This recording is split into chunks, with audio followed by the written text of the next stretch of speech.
Bismillah.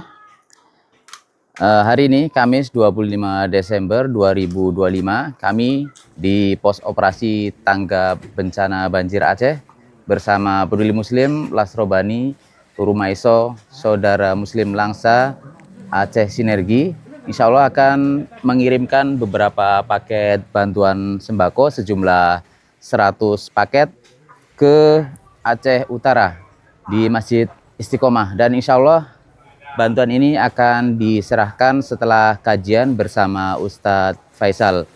Terima kasih kepada seluruh donatur atau para muhsinin, mudah-mudahan menjadi amal kebaikan dan bisa membantu korban bencana banjir ini. Demikian reportase kali ini. Assalamualaikum warahmatullahi wabarakatuh.